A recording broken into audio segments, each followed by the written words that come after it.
Seja toda a gente bem-vinda a mais uma edição do Ask Me Anything Fumaça. É muito bom ver tanta gente aqui, já somos 15 pessoas, agora a começar.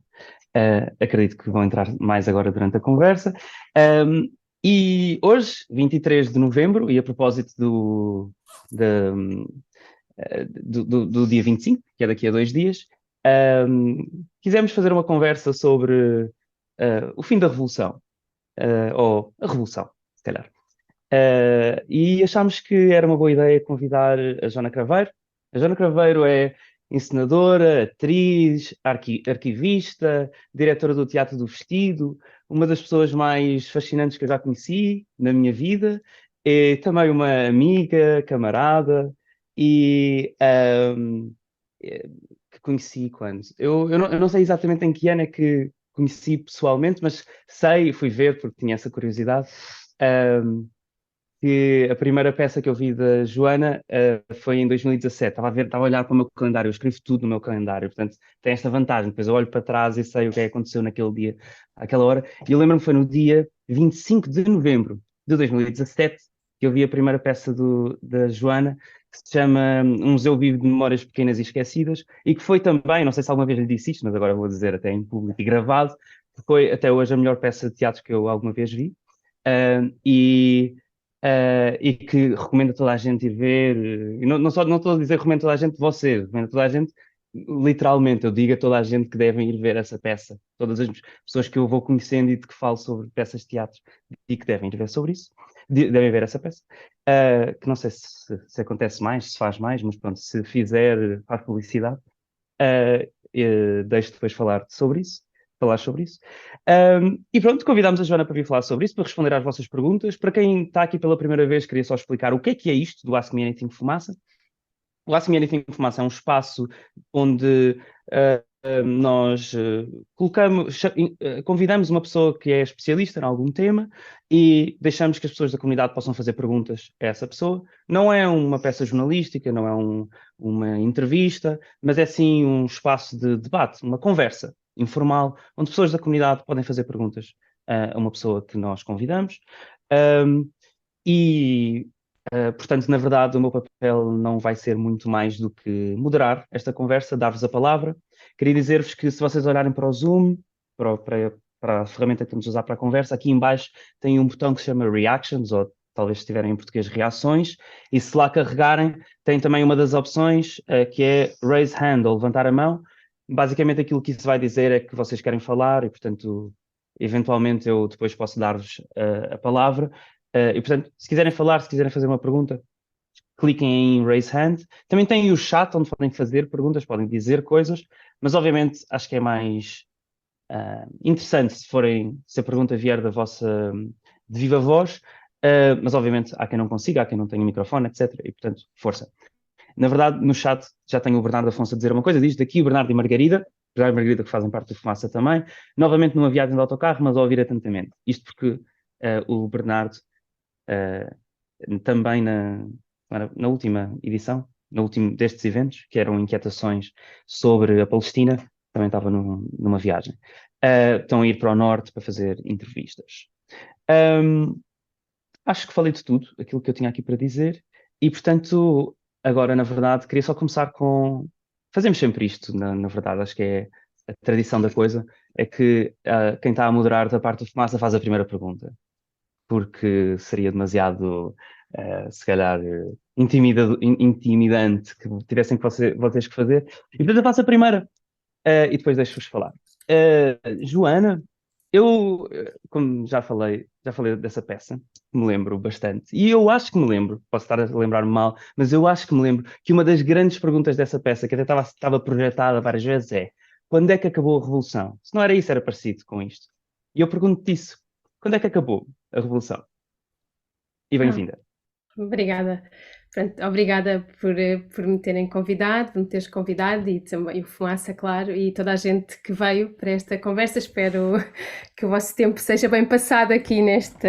Pronto, eu não sou uma especialista do fim da Revolução, pronto, mas já vão perceber o que é que eu faço aqui no meio destas memórias, se calhar. Um, uh, Então, sim, tens razão. No espetáculo, no Museu Vivo de Memórias Pequenas e Esquecidas, esse espetáculo que eu vou voltar a fazer para o ano, que é o nosso aniversário redondo da Revolução, eu por norma não faço, o meu trabalho não é necessariamente comemorativo, nem se aproveita das grandes datas, faço fora das grandes datas comemorativas, mas por acaso para o ano vou se calhar fazer pela última vez esse espetáculo em vários lugares do país, então espero que ver-vos em Matosinhos, em Viana do Castelo, em Coimbra, para já é só também, mas pronto. E nesse espetáculo realmente há uma parte que se chama precisamente Quando é que a Revolução Acabou? Que é uma pergunta que eu trabalho a partir de memórias e histórias das pessoas comuns que não vêm nos livros de história, nos manuais, e que até às vezes têm versões diferentes daquelas que vêm nos manuais, sobre o fim da Revolução, por exemplo, ou sobre o PREC, por exemplo, que também é curioso, ou não, ou diz muito sobre como é que nós conseguimos ou não escrever memória, e que memória conseguimos inscrever, não é, no espaço público. Portanto, eu trabalho precisamente com esta memória mais privada, mais pessoal, de pessoas que não acham que são protagonistas, não é? Que não têm nada para contar. Muitas vezes é como elas começam a conversa, dizer que não têm nada para contar e que era melhor eu falar com não sei quem que tinha uma história. Pronto, mas claro que essas pessoas têm sempre histórias incríveis, porque cada pessoa para mim é um protagonista da história. Sou marxista, portanto acredito nisso, acredito na força da transformação do mundo e da vida. E nas minhas entrevistas que faço a história de vida, a história de vida das pessoas, portanto não começo a entrevista a perguntar onde é que você estava no 25 de Abril, quer dizer, isso para mim não tem qualquer sentido. São entrevistas longas, em profundidade, são muitas horas da minha vida a ouvir pessoas, em que começo sempre por perguntar o nome completo, onde é que nasceu e em que ano. E a partir daí avançamos, não é? E há de haver um momento que eu lhe vou perguntar, lembra-se do dia 25 de Abril? E a pessoa, pronto, responde, e depois vamos por aí adiante, né? na Revolução, na memória da Revolução. E depois há um momento em que eu pergunto sempre às pessoas, olha, quando é que a Revolução acabou? E é a pergunta mais fascinante, porque tem as respostas mais fascinantes. E a primeira coisa que eu aprendi é que eu tinha aprendido, ou tinham-me dito, ou tinha crescido com esta ideia que a Revolução tinha acabado no dia 25 de novembro de 1975. Pronto. Mas como todas as memórias, não é? Tem vários níveis de inscrição e várias camadas, dá muito jeito de conter a memória da Revolução em 19 meses e dizer assim, pronto, e depois no dia 25 de novembro acabou, porque houve aquele golpe, que afinal não era um golpe, e afinal depois fomos salvos, e a normalização democrática, pronto, e toda esta reabilitação agora do dia 25 de novembro, eu por acaso não tinha visto isso hoje, dessa fotografia, mas não me admira, mas essa reabilitação do 25 de novembro é uma coisa que já dura há anos, e é uma coisa bastante problemática, pronto, mas lá está, a memória do 25 do PREC também não é uma memória consensual, portanto, as memórias são sempre lugares de batalha, não é? Portanto, agora quem é que está à frente da Câmara Municipal de Lisboa, que pode fazer passar esses louvores ao 25 de novembro? Mas quando o PS lá estava, também passaram um louvor, aliás, por isso é que existe essa placa que estavas a falar, Ricardo, não é? Em Belém, que é relativamente recente, aliás, no ano em que o Ricardo viu o meu espetáculo Museu Vivo, e viu no dia 25 de novembro, eu dediquei toda uma parte ao 25 de novembro e li as atas da Câmara Municipal de louvor, como é que foi construído esse louvor, que é fascinante. Pronto, dizendo isto, quando é que a Revolução acabou? Eu não sei, eu não tenho memória, eu já era nascida, mas supostamente quando a Revolução acabou, eu posso dizer-vos quando é que a Revolução acabou para mim, quando é que eu vi a acabar, porque na verdade a Revolução ou muitos aspectos do nosso processo revolucionário que foram extremamente ricos e foram extremamente participados e participativos, eles continuaram para além do 25 de novembro. Eu posso falar-vos, por exemplo, de um jornal que uns amigos americanos que eu tenho fizeram nessa altura, pessoas que eram ativistas e que estavam a viver em Portugal e que fizeram, o primeiro número deles é de janeiro de 1976 e o título é Portuguese Revolution Begins Again. Portanto, ou seja, começa outra vez em janeiro de 1976. Portanto, depois do 25 de novembro aconteceu muita coisa. Aconteceu a candidatura à presidência da República, não é? O nosso primeiro presidente eleito em democracia, em que o Hotel de Sarava de Carvalho teve uma candidatura que mobilizou pelo menos 16,5% das pessoas, portanto, que votaram nele e que foram, segundo os relatos, milhares de pessoas no país mobilizadas, quer dizer, muitas comissões de moradores continuaram, a reforma agrária continuou. Portanto, eu acho que é difícil dizer, ou melhor, não é difícil, eu acho que é também uma posição política dizer a Revolução acabou com o 25 de Novembro. É uma forma de arrumar memórias, pronto. Por isso eu gosto dessa pergunta, porque cada pessoa que eu entrevistei, sendo que eu não tenho memória desse acontecimento, não é? Não poderia falar, mas essas pessoas com quem falei, todas elas têm o seu momento particular em que sentiram a Revolução acabar. Isso é aquilo que me interessa, é sobre isso que eu trabalho. Para além do 25 de Novembro, claro que surge nas conversas, no dia 25 de Novembro aconteceu isto, mas depois elas, a meio, normalmente acontece sempre isto, dizem assim, não, olha, por acaso para mim a Revolução acabou, nem foi aí. E contam-me uma história, pronto, sei lá, imagina uma vez um encenador de teatro, por acaso é encenador de teatro, pronto, foi ver a minha peça e no fim contou-me uma história, pronto, e por acaso ele é encenador de teatro e estava com outro encenador mítico, que era o Mário Viegas, que já morreu, e ele disse-me que o momento para eles, que foi o fim da Revolução, o hotel estava preso, já depois de outras aventuras que ele resolveu ter mais tarde, no final dos anos 70, estava preso o hotel Saraba de Carvalho e eles foram visitar, não foram visitar porque ele não tinha visitas, mas estavam a fazer sinais de luzes num carro cá fora, para a cadeia onde o hotel estava preso, e o Zeca Afonso estava com eles no carro, e o Zeca Afonso estava super doente já, e ele disse, estava a chover, estava escuro, nós estávamos a fazer sinais de luz ao hotel em apoio, e eu pensei, e o Zeca Afonso estava doente, e eu pensei, isto é o fim da Revolução. Portanto, isto, por exemplo, foi uma memória muito forte e muito poética, e ele estava muito emocionado quando me contou isto. Portanto, isto é uma resposta longa, Ricardo, para dizer, eu nunca poderei dizer quando é que é o fim da Revolução, porque eu estou sempre a aprender os diferentes finais da Revolução, mas pronto, mas já estabeleci isso, o fim da Revolução não é necessariamente dentro da vida das pessoas, não é necessariamente o 25 de Novembro, claro, o 25 de Novembro configura ali um golpe que politicamente, pronto, manda um sinal de que acabaram-se supostamente os excessos e vem aí a chamada normalização democrática, pronto, e esse golpe é super conflituante, é uma memória muito problemática, muito complexa ainda hoje não se sabe bem. Eu tenho um outro espetáculo em que eu ponho um papel que diz assim, perguntem aos vossos pais o que é isto, 25 de Novembro, porque realmente não sou eu de todo que vou estabelecer essa narrativa, mas gosto das diferentes narrativas e elas interessam. Pronto, foi assim, para dar o pontapé de saída. Obrigado. Muito bem. E agora sim, quem é que gostava de fazer a primeira pergunta, o primeiro comentário? Este é sempre aquele momento difícil, mas eu deixo-vos decidir.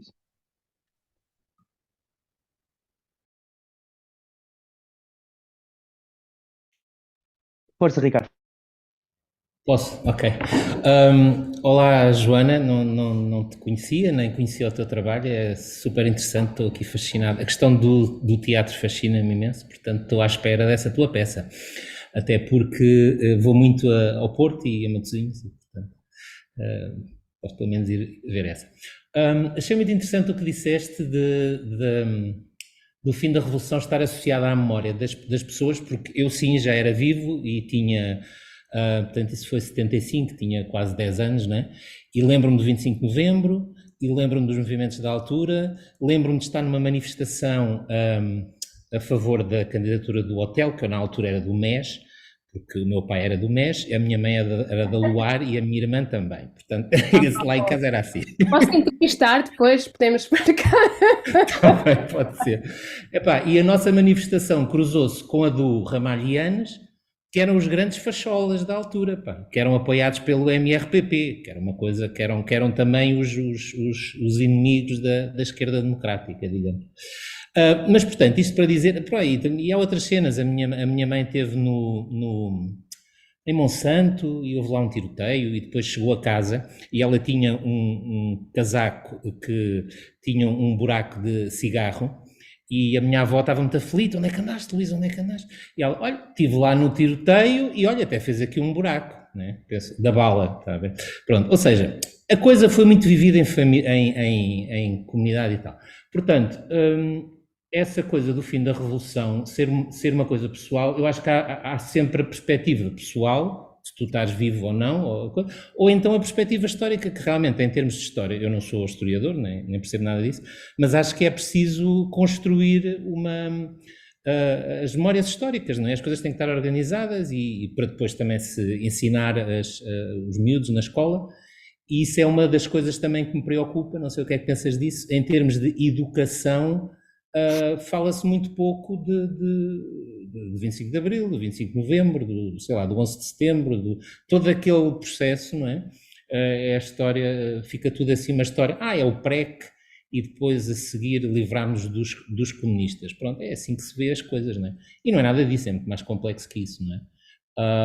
Portanto, não sei se tu... Ou seja, a história a construção da memória histórica é uma coisa que os historiadores têm que fazer, não é? Tu estás mais interessada na parte pessoal, é isso? Mais emocional, ligada a... Mais ou menos. Na verdade, este espetáculo é uma tese de doutoramento. Pronto. É verdade. Ou seja, em que eu me propus investigar as formas, a transmissão da memória política portuguesa, nomeadamente da ditadura, do 25 de Abril e do processo revolucionário.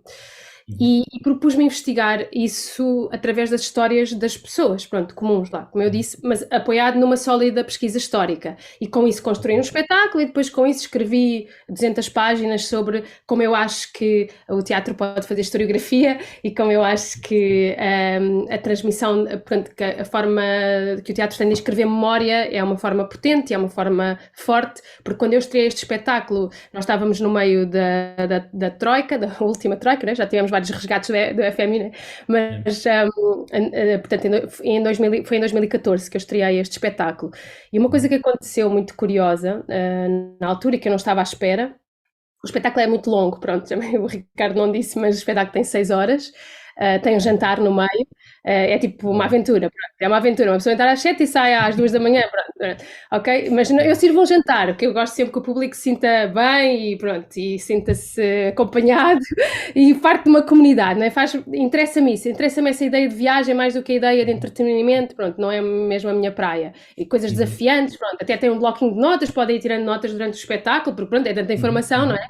E eu faço espetáculo sozinha em palco, portanto sou eu sozinha 6 horas a contar histórias. Basicamente é isto. E quando eu estreiei o espetáculo, por acaso ele ainda não tinha 6 horas, tinha só 4 horas e meia, mas já era bastante, porque entretanto eu fui adicionando e estou sempre a adicionar. E eu queria falar com as pessoas no final, eu queria fazer uma assembleia popular, eu queria um bocadinho replicar esse modelo prequiano de a conversa, quem quiser falar no final, perguntar, dizer que não concorda, mandar tomates, o que fosse, não é? Pronto. E depois pensei, isto vai ser horrível, tive assim aquele momento em que eu pensei, isto vai ser horrível, porque são 4 horas e meia, as pessoas vão odiar, isto vai ser horrível, tipo, não sei, tive aquele medo, aquele síndrome de impostor antes de começar o espetáculo, mas depois comecei, esqueci-me disso, ok, vamos embora. Bem, quando acabou o espetáculo pensei, agora as pessoas vão se querer ir embora, já estão aqui há 4 horas e meia, não é?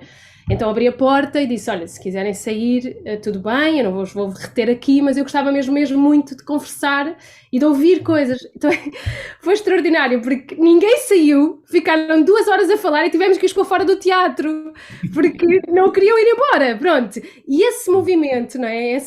Da pessoa querer falar, querer dizer, querer... Ninguém me queria corrigir, queriam partilhar, dizer... Quer dizer, pronto, eu falei sobre tudo isso lá está, nessa tese que escrevi, sobre estas reações do público, sobre o facto do público dizer que através do meu espetáculo se reconciliava com as suas memórias envergonhadas do PREC, que para mim é das coisas mais extraordinárias, pronto, que eu aprendi, não é? Sobre esta memória envergonhada de um tempo que hoje em dia é considerado excessivo, exotizado, não é? Esses revolucionários que andavam a ocupar coisas e a autogestão, não é? Pronto.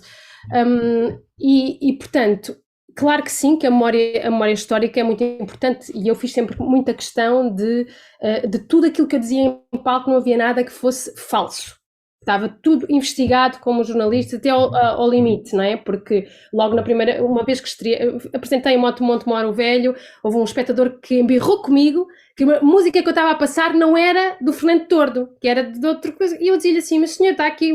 Pronto, e depois embirrou com isto, e depois embirrou que eu tinha dito, porque você disse que mandavam os panfletos do primeiro andar. Eu disse, não, o que eu disse foi que imaginei o meu pai e a minha mãe a mandarem estes panfletos do primeiro andar. E o homem estava a tentar encontrar ali as minhas falhas na história, que eu pensei, não, espera aí. E nunca mais, quer dizer, a partir daí estava tudo ali completamente investigado até ao limite. Portanto, eu acho que é importante, mas também é importante termos a consciência quem é que faz a história, quem controla a educação, controla a história, não é? Como é que a história é contada. Portanto, é claro que o que sai num programa de história é uma decisão do governo, do Ministério da Educação, não é? Eu, por exemplo, na escola nunca aprendi sobre o século XX nem sobre o 25 de Abril. Aliás, eu começo a peça precisamente a dizer isto. Na escola não aprendi nada dessas coisas, não é? Pronto, ainda não era o tempo, ainda não tinha passado o tempo. Eu questiono muito qual é que é o tempo que é preciso passar, porque os historiadores têm aquela coisa, é preciso passar 30 anos, ou preciso passar 40 anos, pronto. E eu questiono muito isso. E sim, tem razão, é preciso questionar como é que as crianças e os jovens aprendem sobre estes temas. Eu tenho um espetáculo para o segundo ciclo, que se chama O Mini Museu de Memórias, que eu vou fazer no CCB, by the way, se quiserem ir, no início de março do próximo ano, que é um filho deste museu grande, mas mais pequeno, pronto, para as escolas poderem digerir, não é, toda a informação. Estou a tentar fazer o meu papel e faço espetáculos sobre o assassinato do Ribeiro Santos e sobre a descolonização e sobre o que for que eu sinta que realmente pode chegar de outra forma. Até tenho um espetáculo para os pequeninos, para o primeiro ciclo, chamado Era uma Vez um País Assim, sobre a ditadura, sobre a revolução. É tudo, pronto, ou seja, mesmo tentar fazer este serviço público, não é? Pronto, portanto, sim, é muito importante. E vou-lhe dizer uma coisa, não sei se calhar sabe, mas a história neste momento tem piores resultados que a matemática. Também sou fascinada. Sim, também sou fascinada com isso. Não sei que nada batia a matemática. Não. A história, neste momento, tem piores resultados que a matemática. E isso fascina-me tanto que eu vou fazer um espetáculo sobre isso para o ano. Pronto, porque é que nós não gostamos de história, porque é que os nossos jovens não gostam de história, porque é que, pronto, é isto. Portanto, assim, não sei. Acham que estão sempre a inventar coisas, não é? Não percebem que isto é sempre cíclico, não é? Não percebem qual é a sua relevância para o seu dia-a-dia, não é? Claro, é fundamental, a história é fundamental. Obrigadíssimo, muito obrigado. Longas respostas. Obrigado, Ricardo. Antes de passar ao Pedrosa, ao Pedro Pedrosa, queria dizer uma coisa que me tinha esquecido de dizer, que era não só que estamos a gravar, mas que não vamos passar o vídeo, portanto, deixem a vossa câmera, não tinha dito isso no início. Pedro Pedrosa, força.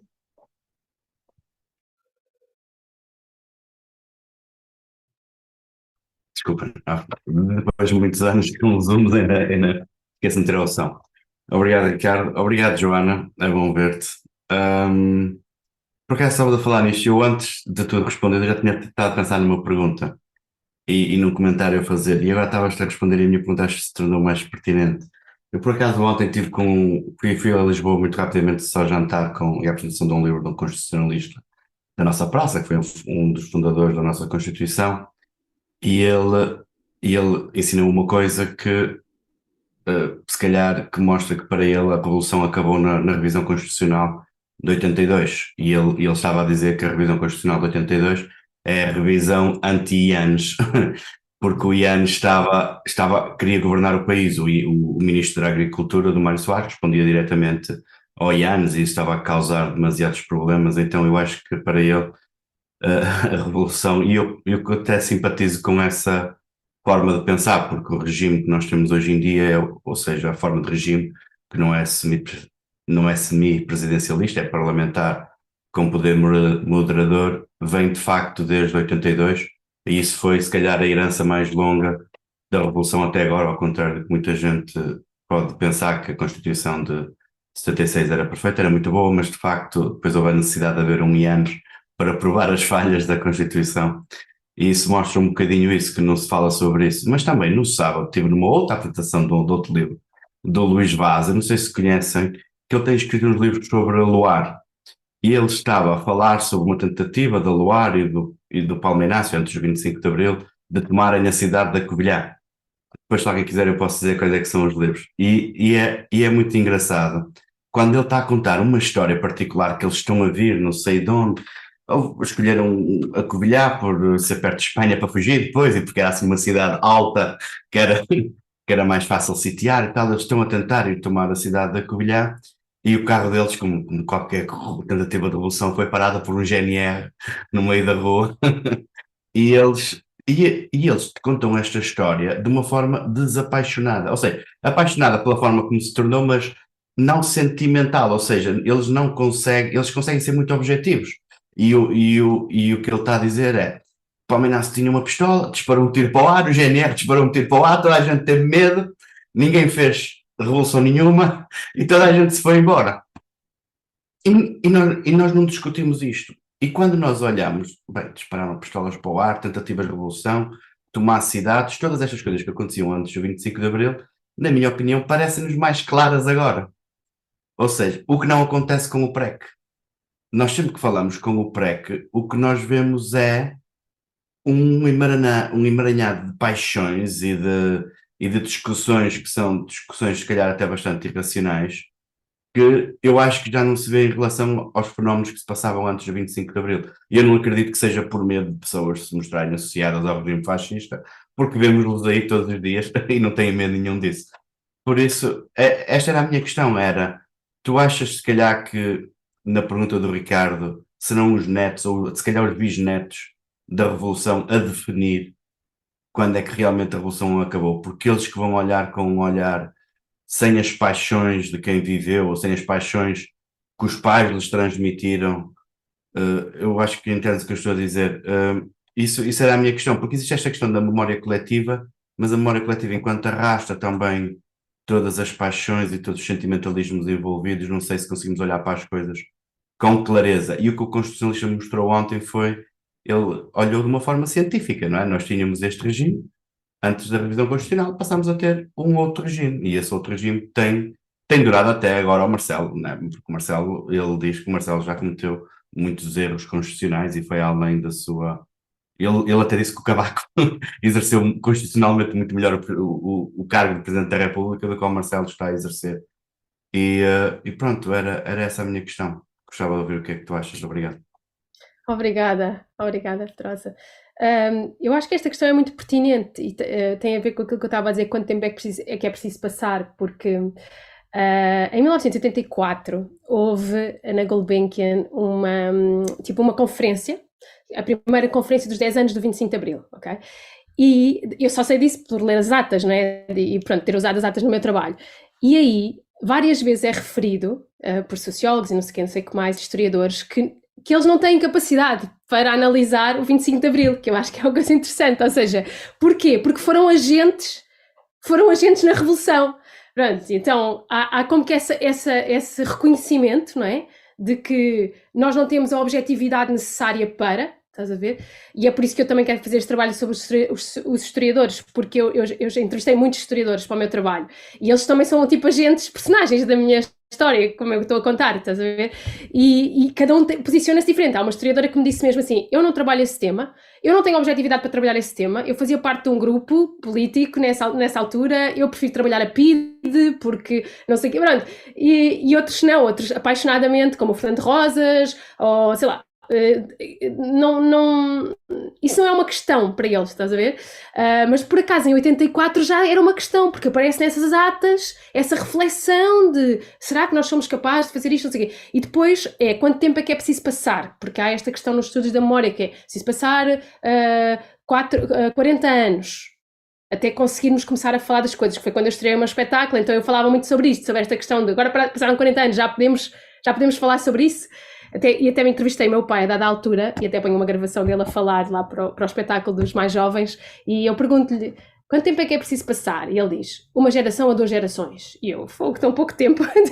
Então, cada pessoa ao mesmo tempo tem uma ideia de quanto tempo é que é preciso passar. Por isso, eu acho que, sim, os netos e os bisnetos e os filhos, né? Eu sou filha da Revolução, trazem o que nós chamamos o olhar da pós-memória, que é um termo que foi usado, na verdade, para falar sobre o stress pós-traumático que às vezes os filhos sobreviventes do Holocausto tinham, sem nunca terem vivido diretamente, estás a ver?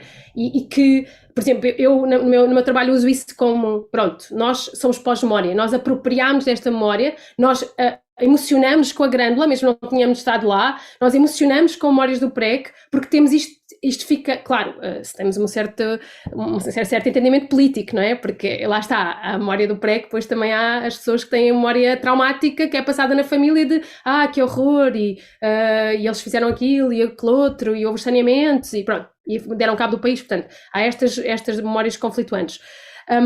Mas eu acho que é isso, que estas gerações sucessivas da pós-memória que têm um outro distanciamento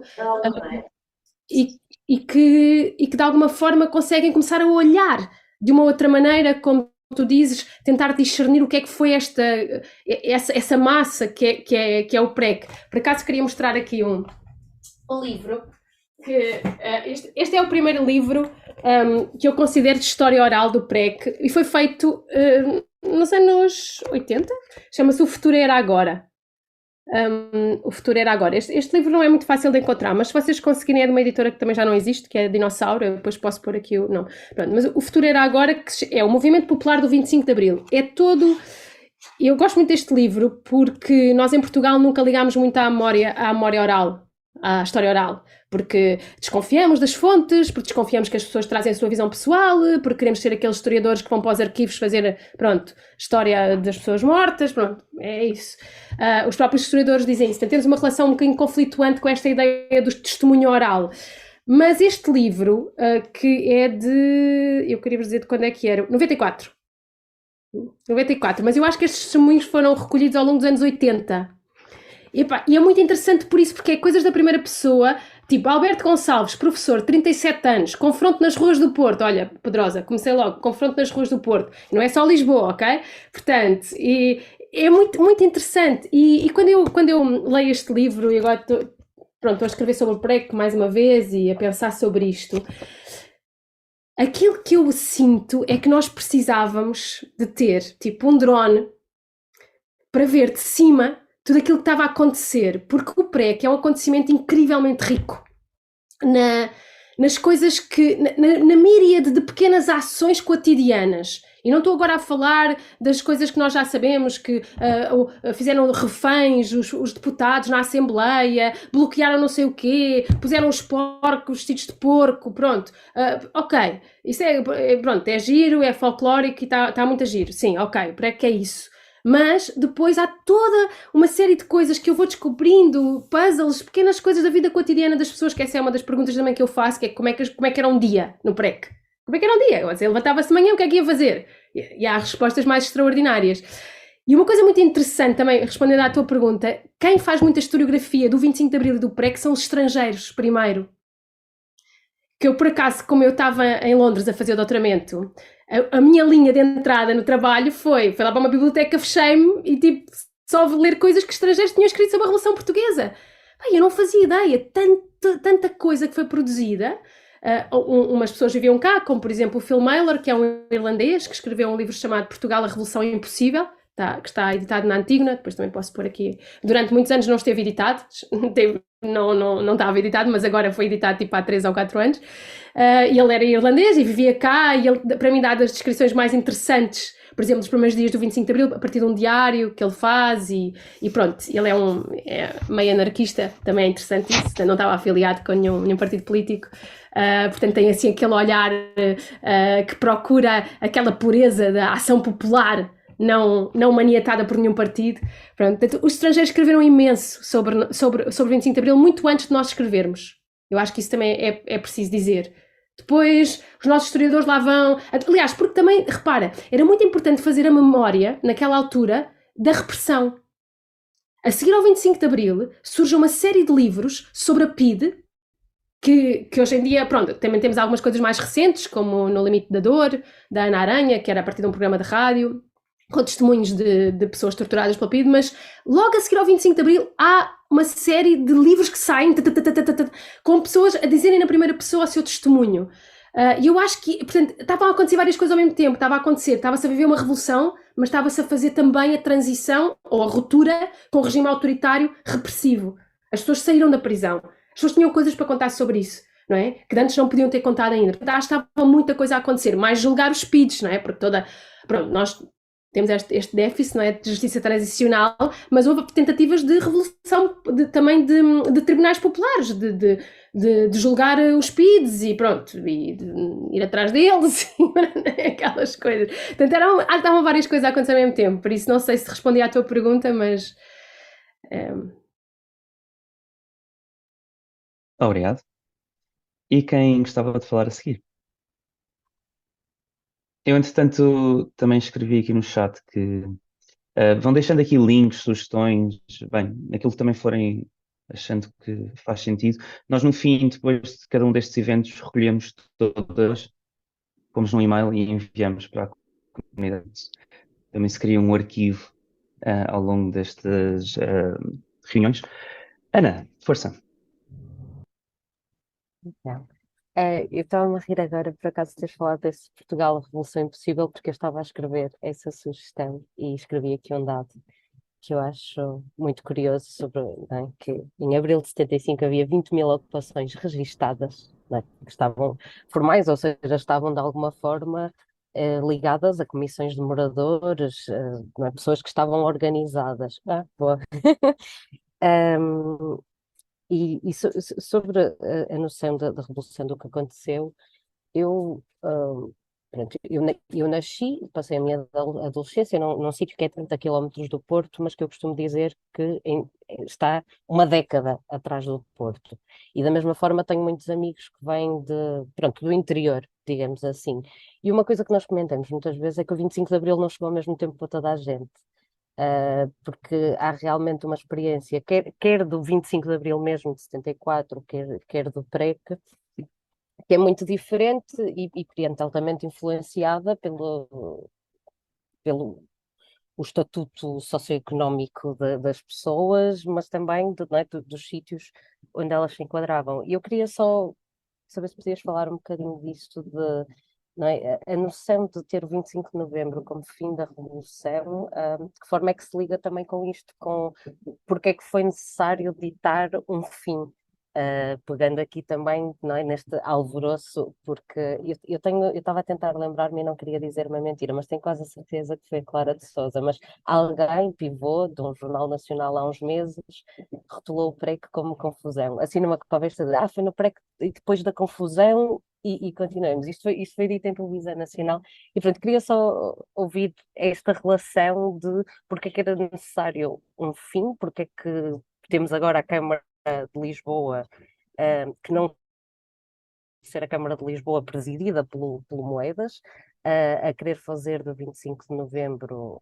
um evento, mas também a Iniciativa Liberal já teve outdoors a celebrá-lo, e até uma coisa que se vê agora recorrente no discurso, mas nesta noção da memória, ok, enquanto estamos a falar ao certo sobre o que é que aconteceu, o que é que não aconteceu, quais é que são as coisas que estão totalmente ausentes, e eu, portanto, deixar bem entendido que estou a falar sobretudo das ocupações porque tenho a impressão que elas são sempre dadas como uma grande confusão, ao passo que elas, na verdade, são um exemplo extraordinário de organização popular de massas, porque as pessoas criavam cadernos reivindicativos, fizeram ocupações da Câmara. Neste livro, em particular, tem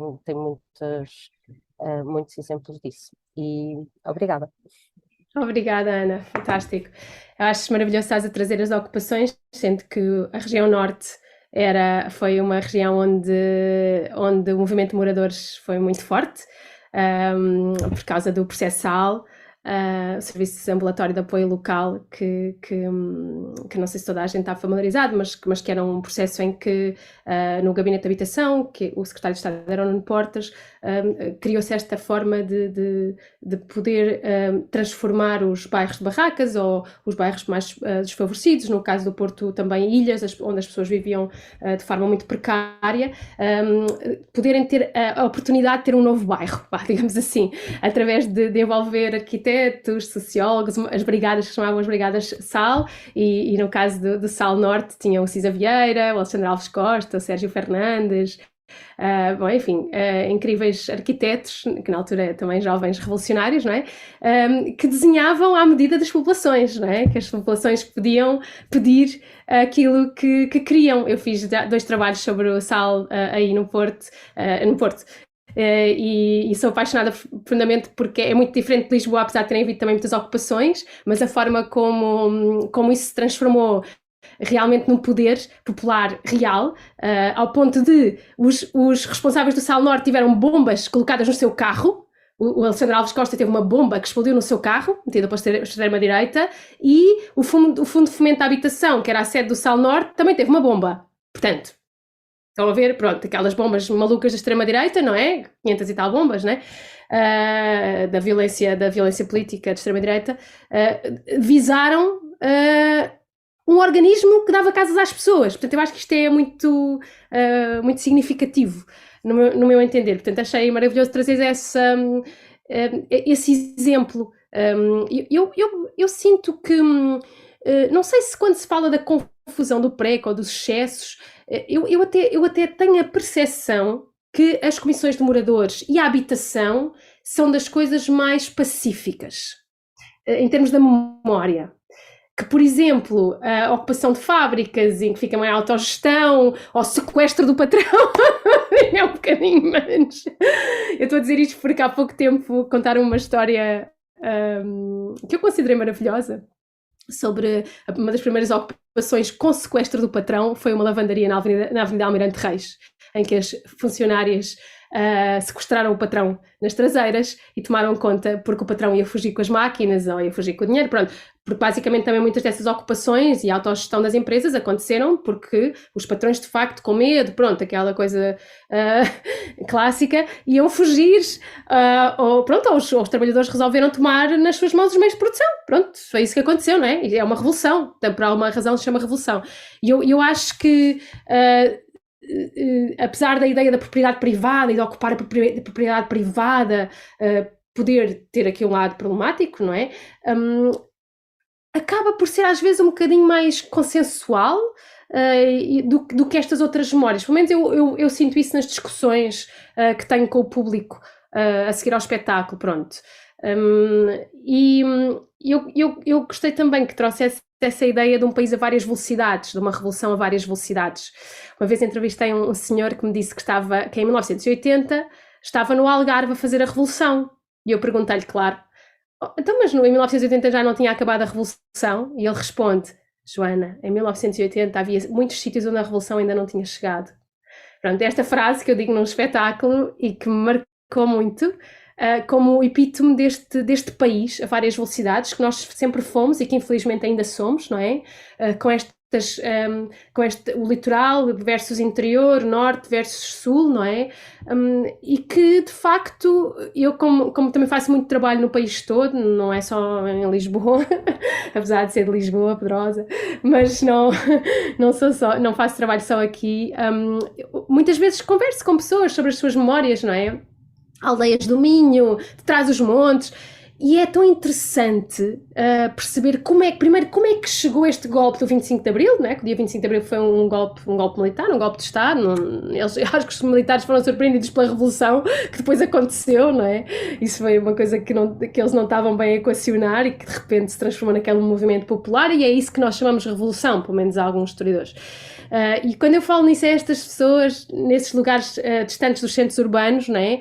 Onde a informação chega mais rapidamente, as pessoas muitas vezes dizem, a gente não sabe nada, não soube de nada, demorou uns dias, portanto, é difícil falar num país só, não é? Como é que a revolução chegava a todos os lugares, por isso é que havia as campanhas de dinamização cultural do MFA, que era para chegar onde mais ninguém chegava, não é? As campanhas de alfabetização e o serviço médico à periferia e as brigadas cívicas estudantis, quer dizer, tudo isto que o PREC também foi prolífero nisso, na organização popular em diferentes frentes, para chegar aos sítios mais longe, mas quer dizer, é mítica a situação de Trás-os-Montes, onde havia o pároco que mandava queimar as sedes do PCP, quer dizer, isso é mítico. Portanto, celebrava a missa e no final iam todos queimar uma sede do PCP, não é? Portanto, havia esta relação grande desconfiança com os comunistas, pronto, aí nós teríamos que recuar à Revolução de 1917, à queima das igrejas, e porque é que há esta relação tão antagónica, não é, entre o catolicismo e o comunismo, pronto, que depois, de facto, temos muitos católicos progressistas que lutaram também pela liberdade, pelo fim da guerra colonial, que foram presos, inclusivamente torturados, muitos deles faziam parte da LUAR, das Brigadas Revolucionárias, portanto, as coisas nunca são uma coisa só, não é? Como o nosso país também não é uma coisa só. E por isso eu acho que esta memória merece várias brigadas pelo país fora a fazer esse trabalho. No Teatro do Vestido nós temos um espetáculo chamado Viagem a Portugal, em que nós vamos para um sítio que nos queira e ficamos lá durante 1 mês ou 2 meses, que seja, a recolher memórias, e depois construímos o espetáculo em percurso e sempre com base na memória política, não é? Já fizemos em Santiago do Cacém, em Odmira, pronto, Alentejo, não é? E esperamos vir a fazer noutros lugares, mas em que há realmente este entendimento de que os retratos têm que ser micro-retratos, não é? Lembro-me uma vez estar a trabalhar em Sesimbra, também a fazer um espetáculo, e percebermos que o 25 de Abril tinha chegado tipo 5 dias mais tarde, uma coisa assim, e que quem estava na Câmara Municipal a fazer o grande discurso era o antigo presidente, mesmo que tinha sido ainda durante o Estado Novo, o presidente da Câmara, portanto não mudou o presidente da Câmara, quer dizer, este país com as suas contradições, temos que perceber que também é um povo profundamente despolitizado, a quem tinha sido ensinado que a política era uma coisa má, não é? Portanto, é que havia também muito analfabetismo, muita ignorância, mas que de um momento para o outro, como o Phil Miller diz na Revolução Impossível, não é? Transformados em professores de política, como se tivessem sido professores de política toda a sua vida, que é uma ideia que eu adoro, não é? Que esta ideia de um povo que se autoeduca politicamente de um dia para o outro e que começa a falar sobre todos estes temas e a fazer manifestações e movimentações. E quando eu falo, agora estou a conduzir um conjunto de entrevistas a outros protagonistas do PREC, a outras pessoas do PREC também, que me falaram muito desta ideia de que elas eram do movimento político, marxista-leninista, pronto, mas que eles foram surpreendidos pela capacidade de mobilização do povo. O povo é essa entidade, não é? Por exemplo, das pessoas, digamos assim, um bairro em Lisboa, que é o bairro da Boa Vista, quando estes ativistas, pronto, eles sim, politizados, chegam a esse bairro e começam a ver as mulheres a ocupar as casas, a ir com os fogões à cabeça para tomar a casa, para isto, eles dizem, meu Deus, o que é isto que está a acontecer? Vamos nos juntar a este movimento, não é? Vamos potenciar este movimento. Eu achei também essa ideia muito bonita, não é? E não o contrário, não, nós vamos politicamente intervir, que é para fazer o povo organizar-se. Não, o povo organizou-se. Claro, eu estou a falar o povo com a noção de que, como estava aqui a dizer, há muitos povos e muitos portugais. Do bairro da Boa Vista, incrível! Ricardo, poderias falar sobre isso? Eu, por acaso, estou a tentar encontrar pessoas desse bairro que queiram partilhar essa memória. Pronto. E vi que fizeste aqui o Outro País, Ana, fantástico, que eu também adoro, te fala sobre estas pessoas estrangeiras. Sabes porque é que o Sérgio Trefo fez este filme? É uma história curiosa e tem a ver com a memória, porque eu também entrevistei por causa deste filme, por causa dele, do trabalho dele. Ele explicou-me que ele queria fazer uma exposição. Portanto, ele descobriu todos estes acervos documentais que não estavam em Portugal. Filmes, fotografias, reportagens, tudo fora de Portugal, porque Portugal trata mal a sua memória, ainda para mais nos anos 90, quem é que queria falar disto, não é? E então ele tenta resgatar estes arquivos, trazê-los para Portugal e fazer uma exposição, até pensou fazer na antiga sede da PIDE, que hoje em dia é um condomínio de luxo em Lisboa, na rua António Maria Cardoso, hoje é um condomínio de luxo, não é? E na altura estava fechada e ele pensou, vou fazer. E pessoas da esquerda disseram-lhe, não te metas nisso. E ele ficou tão zangado, não te metas nisso. Pronto, eu estou a parafrasear uma entrevista que lhe fiz já há mais de 10 anos, mas pronto, espero que ele ainda mantenha esta história, mas ele ficou tão inquieto e tão zangado que ele resolveu fazer um filme com esse material. E esse filme chama-se Outro País, que também é um título bastante curioso, não é? Porque fala desse outro país em relação aos estrangeiros, mas também esse outro país que para nós hoje é outro país, já não é o país que nós conhecemos, não é? Pronto.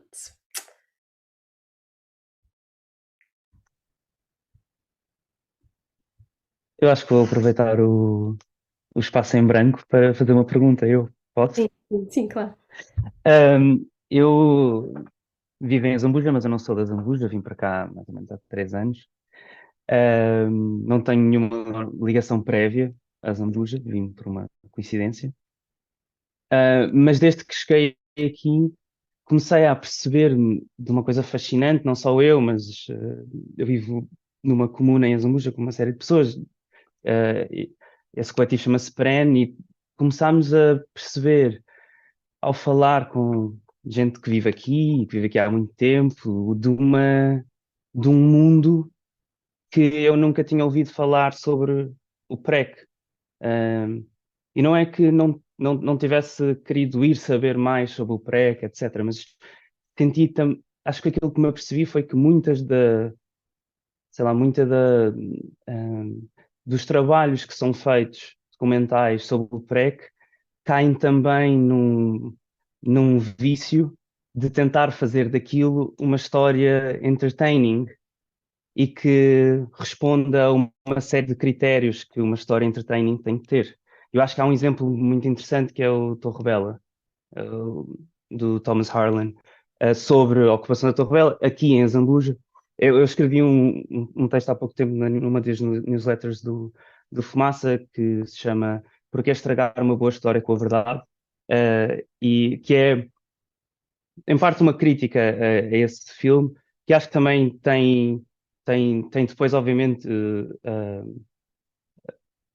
eu vi, depois de ter visto esse filme, o Linha Vermelha, do José Filipe Costa, e acho que aquilo também é muito interessante como uma crítica para ajudar a pensar aquilo. Mas eu acho que há uma coisa interessante, que não é, obviamente, só sobre o Torre Bela, mas acho eu, pelo menos no geral, do que eu achava que é o geral, mas sem ter, sei lá, a experiência e a investigação que tu tens, e quando cheguei aqui pareceu-me mais claro a falar com as pessoas, é que aquilo que acontecia era mesmo aquilo que tu estavas há pouco a dizer, parece-me, que é o povo tomou os destinos da sua vida coletiva nas suas próprias mãos. E não que havia líderes que decidiam o que é que o povo ia ter, tal como parece que é a personagem do Wilson na Torre Bela, de alguma maneira. E eu queria perguntar-te que histórias é que ouviste de Azambuja, do Ribatejo, não sei. Ok, fantástico. Olha, as histórias que mais ouvi têm a ver com a Torre Bela, precisamente, porque também quando comecei a pesquisa vi a Linha Vermelha, que eu já conhecia o Torre Bela de Thomas Harlan há muitos anos, não é? E era sempre aquela mítica cena de quem é inchado é da cooperativa, pronto, aquela coisa que, pronto, enfim, que fica assim um bocadinho a caricatura, não é? Porque lá está, um filme é uma decisão editorial, isso também portanto, é uma decisão de edição. E ele faz ali a montagem, e eu gostei muito de ver esse filme do José Filipe Costa, porque já achei que era esse olhar da pós-memória que eu estava a falar há bocado ao Petrosa. É realmente um olhar de uma pessoa que só podia ter nascido depois para fazer aquele filme e para ir ver como é que nós nos podemos lembrar e desconstruir.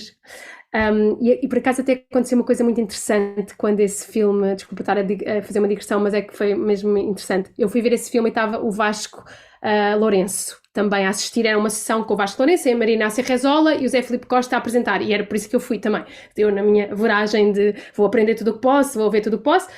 Pronto, e quando acaba o filme, e o filme desmonta, lá está a Torre Bela, não é? E faz perceber que a ocupação foi uma coisa encenada, quer dizer, sim, porque eles não iriam se calhar ocupar, não é? Tocar nas coisas e que o Thomas Harlan precisava ali de qualquer coisa no filme, não é? Para dar esse tal entertainment, como tu dizes, não é? Um certo clímax da ocupação. Bem, quando acaba o filme, depois eles estão a falar e o Vasco Lourenço diz assim: o filme Torre Bela é uma vergonha e finalmente o Zé Filipe Costa conseguiu limpar a memória do PREC. Eu adorei aquilo, porque estou a parafrasear mais uma vez, ok, estou a parafrasear, mas eu tirei notas no meu caderno na altura e achei, por exemplo, eu também até escrevi um texto para uma comunicação sobre isso, sobre o cinema, porque porque achei realmente extraordinário como prova. Acho que para ele era ótimo que aquele filme finalmente limpava a memória do PREC e explicava que aquelas pessoas não queriam realmente invadir a casa, o palácio, né, como eles diziam, mas que tinham sido levadas a fazer isso por causa por causa do próprio realizador. E depois, pelo que eu entendi, as populações sentiam-se um bocado mal representadas naquele filme, que eu também achei uma coisa interessante, não é? Ou seja, aquelas populações daquele sítio não gostavam da Torre Bela porque achavam que eles tinham representado de uma forma, não estavam no seu melhor, não é? Digamos assim. Embora eu acho que nós vemos As Armas e o Povo, ou as cenas das lutas de classe em Portugal do Philip Kramer, quer dizer, do Robert Kramer, e eles também estão a ocupar e estão a fazer, então, não é? Mas não sei, ali com este estigma da propriedade privada e terem ocupado a casa do patrão, havia ali uma coisa. E achei engraçado ele estar a dizer que agora a memória do PREC estava limpa. E o filme, aliás, ganhou um prémio e tudo, mas depois foi proibido, não estava na lista dos filmes, eu depois li mais sobre isso, foi retirado da lista dos filmes do ICA, feitos em Portugal, ou seja, pronto, queriam apagar mesmo o registro do filme, de certa forma como um filme que não fazia jus à memória da revolução que se queria passar. Pronto, então acho que isso é super interessante. E memórias daí, eu pronto, como isso é um bocadinho o terreno do Zé Filipe Costa, eu não queria estar sempre a imiscuir-me nesse terreno, embora eu tenha algumas coisas que falo pronto, porque às vezes as pessoas também são ciosas do seu terreno, não é? Também faz parte e eu também compreendo e acho que também é uma lição point taken, que eu aprendi, não me querer imiscuir nos terrenos de outras pessoas e na sua investigação tão séria, mas ainda assim eu entrevistei um cooperante da Torre Bela, na altura, cuja história depois eu falo no Museu Vivo precisamente quando é que a Revolução acabou, que é o José Rabassa, que aliás é um dos grandes protagonistas dos filmes do Zé Filipe, também do Prazer Camaradas, e foi fascinante, mas também foi fascinante porque eu tive acesso na altura aos diários da Torre Bela, os diários que eles escreviam, pronto, que o Zé Filipe tem, não é, na sua posse, e não sei se tem, desculpa, não estou a dizer que ele tem, não sei se ele tem, mas estavam com ele, pronto, ele mostrou-me e partilhou comigo, e eu li, e depois devolvi, pronto, e era muito fascinante o que eles contavam, porque era também uma visão um bocadinho desapaixonada, quando o Pedrosa há bocado estava a falar sobre esta questão do apaixonado e do desapaixonado. Se calhar, à medida que o tempo passa, mais apaixonadas essas pessoas estão com o PREC. Se calhar na altura não tinham essa visão, não é? Evidentemente. Portanto, este livro O Futuro Era Agora, que é feito é editado em 94, tem uma exaltação de que já passaram 20 anos sobre o 25 de Abril, não é? E também no outro dia uma amiga que eu estou a entrevistar que me dizia, as pessoas dizem que nós somos saudosistas do PREC. Opá, sou saudosista e sou saudosista da Comuna de Paris, de há 200 anos. Pá, eu achei também esta frase maravilhosa, quer dizer, ser saudosista realmente é de uma ideia, não é? De uma utopia, não é? Portanto, quando eu li esses diários da Torre Bela, do Zé Rabassa, e quando falei com ele, acho que o que eu senti também foi uma visão bastante mais objetiva, não é? Que conseguia ver as contradições essas que depois o Zé naturalmente põe no seu filme, que diz que eles estavam alcoolizados, ou que o Wilson não era realmente um protagonista, mas foi feito protagonista pelo Thomas Harlan, não é que ele fosse exatamente protagonista, e que eu acho que quando nós mergulhamos na reforma agrária, essas contradições estão todas lá. Porque eu quando estive o ano passado, em 2022, a fazer o trabalho em Odmira e em Santiago do Cacém, foi muito forte perceber a ferida aberta da reforma agrária, não é? E as contradições todas. Foi uma coisa maravilhosa, mas também não sei o quê. Olha, aquele ali que ali vai, ladrão, tinha um saco azul e ficou com tudo. Mas depois não é bem assim, pois tu nunca vais saber bem, porque também há muita desinformação, não é? Muita propaganda, porque, pronto. E eu acho que quando se mergulha, por exemplo, nessa a questão da reforma agrária, que é um sonho maravilhoso, não é? De redistribuição da terra, a terra a quem a trabalha, é também um projeto que tem muitos riscos do ponto de vista também da formação humana de cada pessoa, não é? Porque estamos a falar de pessoas que eram muito pobres e que de repente estão ali a gerir, lá está, como se fossem professores de política toda a sua vida, mas começaram a ser professores naquela altura, não é? E a gerir uma comuna, não é? com a redistribuição das coisas por todos, pela primeira vez fazendo descontos para a segurança social, quer dizer, tanta coisa. Claro que houve experiências que correram mal, outras correram bem, outras pessoas, mas por causa de uma experiência que corre mal, de repente já se vai denegrir toda a memória de uma região inteira do Alentejo. Eles eram todos ladrões. Não, foi uma comuna. Numa comuna correu mal, numa cooperativa, pronto, agora estou a chamar a comuna por causa da Comuna de Paris, mas numa cooperativa correu mal, nas outras.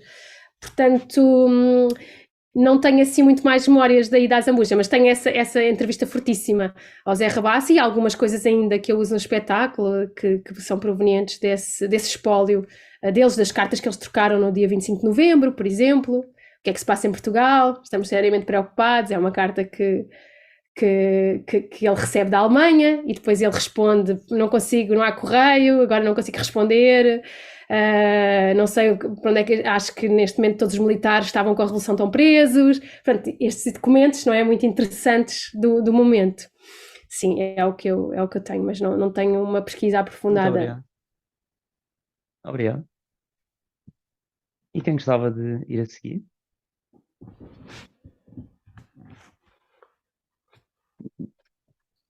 Ricardo, força.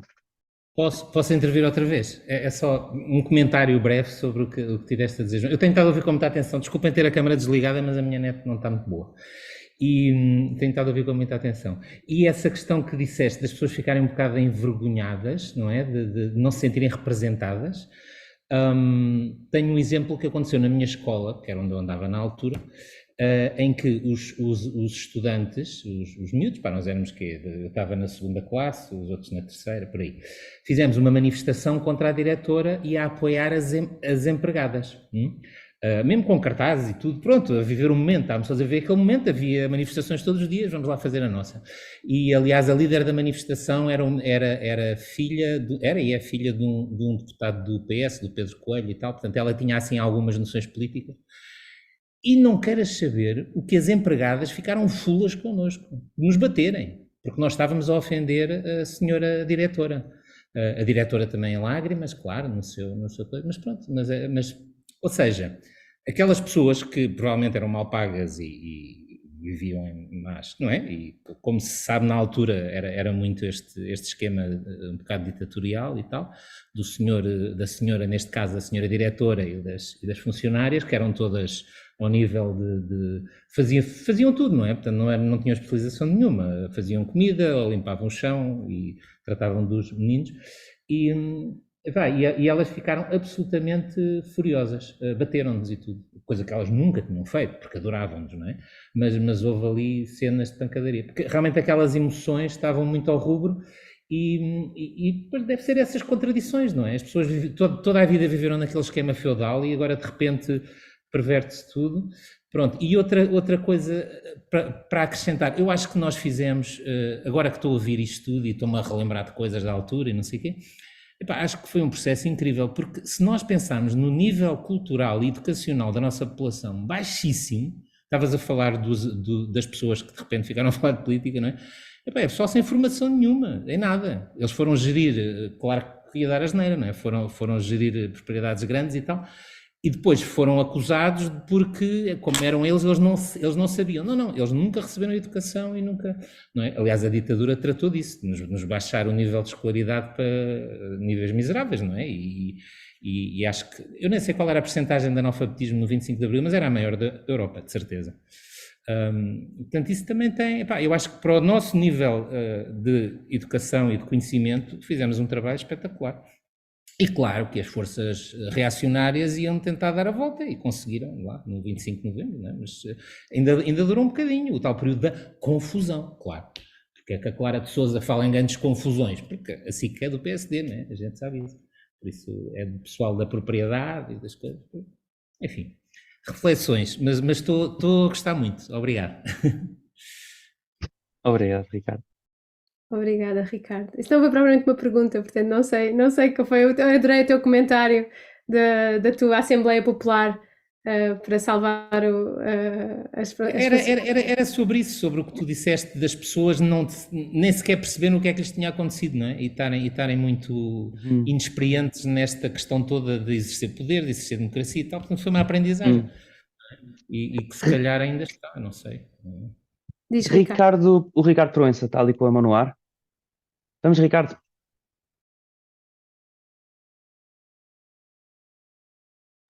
Não, ainda não. Estás mute. Eu sou a pessoa que nascida e criada no bairro da Boa Vista e minha família foram dos primeiros habitantes, portanto a minha bisavó foi dos primeiros habitantes. Também sei que, por exemplo, os meus pais, e há uma memória que eu acho que é do PREC, acho que não é de 76, é ainda do período de 74, 75, que é a primeira viagem de avião feita Lisboa-Algarve. Portanto, ou seja, a esse período sempre foi associado uma melhoria radical das condições de vida. Eu acho que fica e houve relacionado por questões de pessoais do curso que tirei. Eu sou geógrafo de formação e uma coisa que me chamou a atenção e que me tem chamado à medida que tenho lido livros e não só, é a questão da habitação. Por isso eu fui uma das pessoas que sugeriu, já passou por aí, o SAL, nós discutirmos o SAL, porque eu acho que se nós formos analisar desde o 25 de Abril até agora, temos aqui aquilo que nunca se cumpriu, não é? A canção do Sérgio Godinho foi a habitação, que se formos a ver foi a primeira coisa que desapareceu de todas, não é? Nós tivemos a educação pública, tivemos o Serviço Nacional de Saúde, também tivemos o SAL, só que o SAL foi o primeiro. Não morreu, foi morto, não é? Para ser claro. E eu acho que se calhar estamos a pagar alguns dos retrocessos.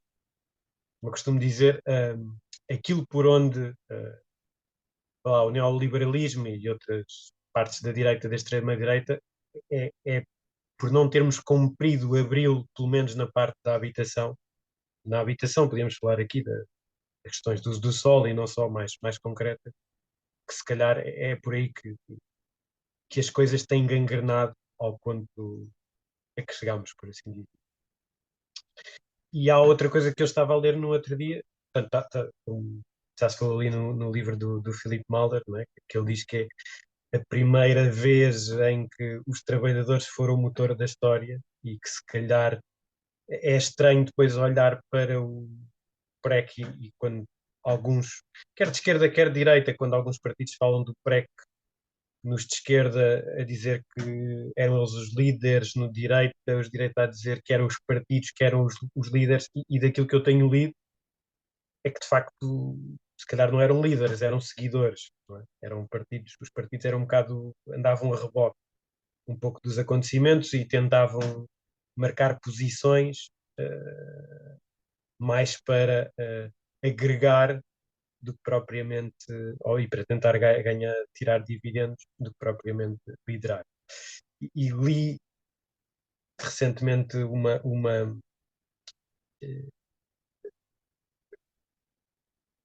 uma coisa, porque é esta contradição entre a vontade popular e a vontade dos partidos, não é? Que eu acho que é uma coisa, porque também, se calhar, se olharmos o fim do PREC, vá lá, por assim dizer, se quisermos utilizar isso como o fim da Revolução, é se calhar uma certa norma ou uma institucionalização da democracia, não é? Se calhar é um certo fim da democracia direta e uma passagem para uma democracia institucional. E é engraçado que eu recomendo, vou por aí, o podcast do The Dig, que é feita uma análise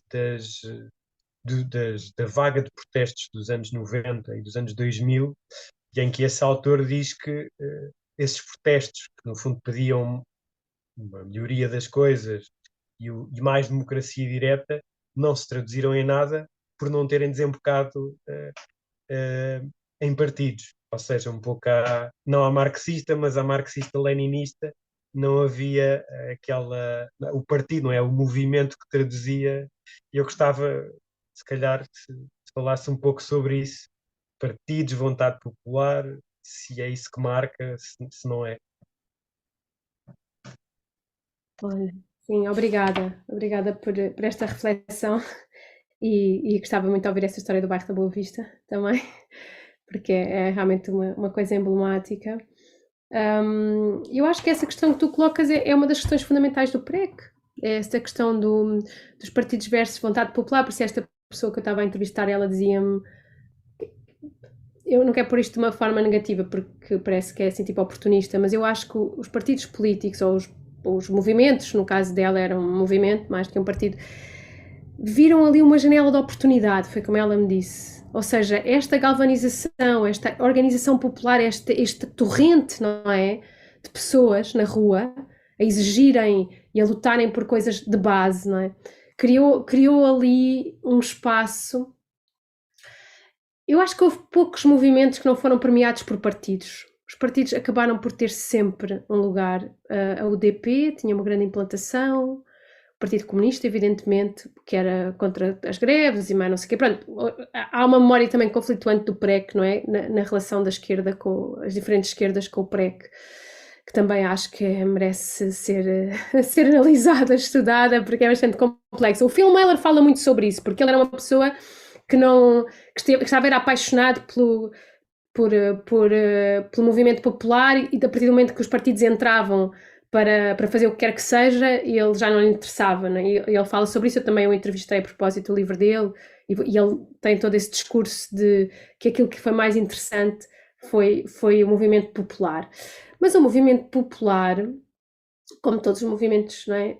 Aliás, como todos os movimentos, a questão da liderança é uma questão que depois se torna muito premente. E embora, por exemplo, eu tive em alguns bairros Sal, no Porto, o bairro do Leal, por exemplo, que é do arquiteto Sérgio Fernandes, eles tinham muito orgulho de nunca terem sido premiados por nenhum. Não havia nenhum partido ali. Não, os partidos não vieram aqui, e eles tinham muito orgulho nisso. Mas depois um deles dizia: não, mais ou menos, a UDP andava aqui e tal, não sei quantos era da UDP. Portanto, acho que não houve nenhum lugar onde os partidos não tivessem de alguma forma interferido, não é? Ou não se tivessem tentado aproveitar, ou pronto, sem querer agora pôr um juízo de valor, galvanizar, se queremos usar outra expressão. E realmente essa legitimidade revolucionária, que era a legitimidade da ocupação, da democracia direta, versus a legitimidade constitucional, representativa, não é? Democrática, como eles chamavam, que adivinha das eleições. Eu acho que isso é uma das grandes questões do PREC. Aliás, há partidos que nem votaram nas primeiras eleições. Eram contra as eleições. Pronto. Que defendiam outro tipo de regime. Eu não sei quanto tempo é que teria durado, de qualquer forma. Não sei, se não houvesse partidos.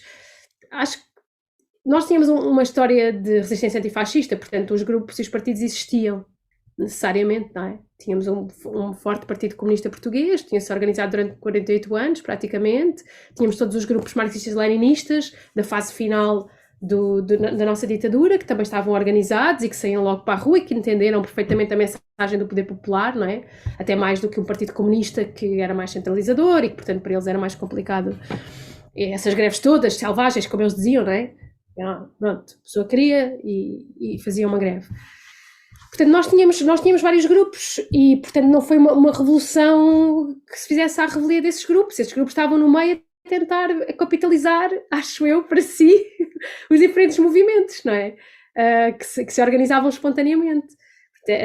O pensamento que eu tenho é esse. Não sou como o Phil Mailer de pensar, quer dizer, não sou, nem tem que ser, porque eu não fui agente nesses acontecimentos, mas não tenho uma nostalgia de pensar, era uma revolução popular, mas depois vieram os partidos e estragaram tudo. Não, eu tomo isso como uma coisa natural, não é? Sabiam tantos grupos, tantos partidos, não é? Tinhas a Luar, a Ativa, as Brigadas Revolucionárias, como é que se chamavam os trotskistas? LCI, sei lá, não é que eles fossem muito representativos em termos de números, porque não era sobre isso, mas eles tinham depois tinham as suas esferas de influência dentro do próprio movimento popular, não é? Tinham grande implantação nas comunidades, nas comissões de moradores, nas comissões de trabalhadores. Bastava uma pessoa e de repente já começava ali a organizar politicamente para o seu partido. Essa é um bocadinho a visão que eu tenho, por contraponto depois à toda a história que o Phil Mailer conta, não é? Que ele diz que são os partidos que depois que acabam por estragar, porque quando começam a tentar domar. Por acaso hoje estava a ler sobre o 25 de Novembro, eu vou pôr aqui um artigo da Manuela Cruzeiro, do Centro de Documentação 25 de Abril, que se chama 25 de Novembro, Quantos Golpes Afinal? Que é muito bom e que está online. Eu já vou pôr aqui no chat. Quantos golpes afinal? E é muito interessante esse artigo, porque ela faz uma genealogia das diferentes coisas que estavam a acontecer no 25 de Novembro, os diferentes grupos, pronto. E há uma parte sobre o PCP, que eu acho que é um dos papéis mais fascinantes do PCP, o que eu leio, o seu papel no 25 de Novembro, é uma das coisas mais fascinantes e mais misteriosas da nossa história recente, política. E eu já tinha falado com pessoas do PCP de base, que no 25 de Novembro saíram para a rua para ir defender a Revolução. E que, portanto, têm um discurso da contra-revolução e que nós fomos para a rua fazer barricadas e fomos a seguir. E depois ela fala como as cúpulas do partido ficaram a assistir, porque eles, na verdade, não queriam fazer essa tal revolução contra a qual se fez o 25 de Novembro. Ou seja, que o PC não queria estar metido nisso e que, aliás, um dirigente do PCP, do Comitê Central, vai ter com o hotel e diz: não te metas em aventuras. E pronto, eu achei isso fascinante. O papel dos partidos. A culpa é dos partidos, pá, exato. Já ironizava o grande José Mário, está aqui a dizer o Bernardo Afonso. Exatamente, o João. Exatamente, João, é isso mesmo. Portanto, sim, eu acho que ainda exato, Pedrosa era o papel do Poderosa PCP. pergunta, exato. Já não era esse o papel do PCP desde o Vasconcelos? O papel de quê? De ser contra-revolucionário? Sim, de não se miscuir, de tentar ser um partido do establishment, digamos assim. Sim, acho que sim, mas sabes que a memória que passa e que ficou inscrita de alguma forma é: o Mário Soares fugiu para o Porto. É verdade, o Mário Soares fugiu para o Porto, ele achava que ia fazer aí um outro governo. Fugiu para o Porto, não é? Com medo que viesse aí um golpe soviético liderado pelos comunistas, quer dizer, mas eu acho que ele sabia que isso não ia acontecer, não é? Mas essa é muito também a narrativa que depois ficou inscrita, não é? Da ameaça vermelha, a tal ameaça vermelha que aí vinha. Portanto, sim, acho que tens razão. O PCP era um partido do governo, do poder, não é? E eu acho que, não sei, eu não tenho que achar nada, mas do que eu percebo, do que eu leio e do que eu investigo, do que eu ouço, creio que eles não tinham intenção de levar a cabo nenhum golpe mais radical ou revolucionário, mas a narrativa que passa é que sim, que havia uma frente de extrema-esquerda organizada para fazer esse golpe e queríamos ser uma ditadura de tipo soviético, não é? E é isso que Mário Soares lhe pergunta, que ele diz: olhe que não, não é? Que perguntou ao Álvaro Cunhal: quer fazer uma ditadura em Portugal? Olhe que não, não é? Pronto. E tudo isso Ele ficou... sabia, o Mário Soares sabia, tanto que quando ao cerca a Assembleia da República, o Mário Soares não estava na Assembleia da República, não é? Quem é que o avisou? Não foram os gajos do CDS, não é? Certamente. O Mário Soares tinha tantas notícias da União Soviética como o Álvaro Cunhal tinha. Sim. Quem tem mais perguntas? Já estamos aqui, na verdade, quase há mais perguntas. Mas ia só dizer que estamos aqui já mais ou menos há 1h30, se calhar mais uma, duas, por aí. E se calhar agora vamos terminando. O que é que vocês acham? Encaminhando-nos para o fim. Não? Acham que não? Bem, mas força, pergunta-me. Vamos, Ricardo. Eu tenho uma pequena pergunta só, porque lembrei-me que na altura tudo o que era facho, não é? Como se chamava o pessoal da altura, fugiram para o Brasil. Eu conhecia vários. Tens alguma informação sobre isso? Quantas pessoas é que foram? Quem foi? Houve muitos pidos que fugiram, não é? A gente sabe. Mas viste alguma coisa sobre isso? Alguma memória sobre isso? Não sei. Eu sei que na altura falava-se muito, não é? Pronto, era uma das coisas. Sim, quer dizer, eu não tenho números nem nada disso, mas sim, Brasil, Espanha, também. Tenho uma música que uma vez descobri de um grupo chamado SARL, SARL, que parte do o Rio de Janeiro continua lindo, e parte por causa da ida do Américo Tomás para o Brasil. Então é linda a música porque fala sobre a fuga dos nossos ditadores, não é? Para o Brasil, e isso foi assim uma das memórias que eu encontrei. Mas eu normalmente não recolho memórias de PIDs nem perpetradores, porque acho que eles podem fazer a sua própria memória. Portanto, tudo o que eu sei é por ler num jornal ou isto ou aquilo, mas sei que sim, houve essa ida para o Brasil e até de figuras da nossa dita aristocracia barra burguesia, não é? Que Sim, fugiram. sim. Pois era até de mais desses, não era dos PIDs, também não quer saber onde é que eles estão, não é? Quer dizer, quer saber onde é que eles estão, podes ir lá caçar, não é? Mas não interessa muito, eu percebo. Mas quer dizer, das famílias mais, estas tais famílias que mandam nisto, não é? 5 ou 6, muitos foram para o Brasil também, houve essa coisa, não é? Sim, havia E essa. será que o regresso dessas famílias é o fim da Revolução, não é? Quando tu começas a ver os Champalimous de volta, essa gente toda, não é? Isso também é um mau sinal, não é? Fiquei muito aborrecido com essa história. Aborrecido é exagero, mas não é? Porque muitas voltaram, aliás, os Melos fugiram, voltaram, o Champalimau fugiu e voltou. O Champalimau não sei se foi para a Espanha, sim, não é? Tinha ligações lá ao rei, não sei o quê.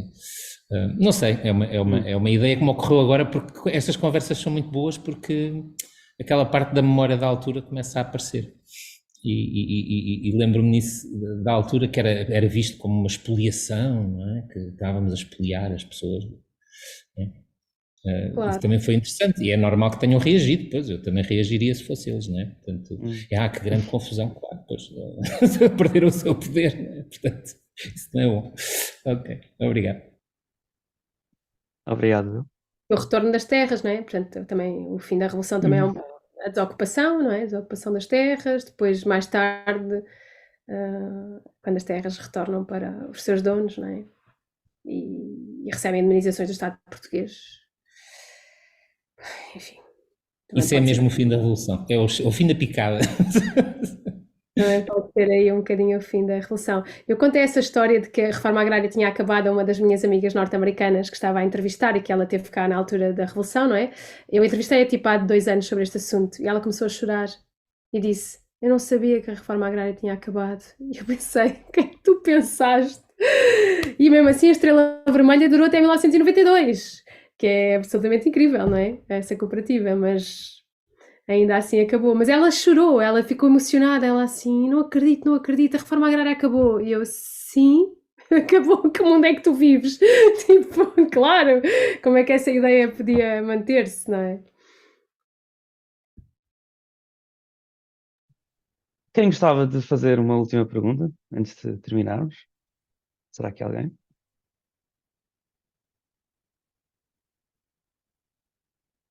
Ou comentário?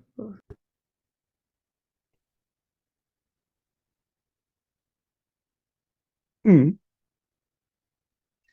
O João Bernardo Afonso pergunta: há ainda revolução por fazer? Reparações, por exemplo?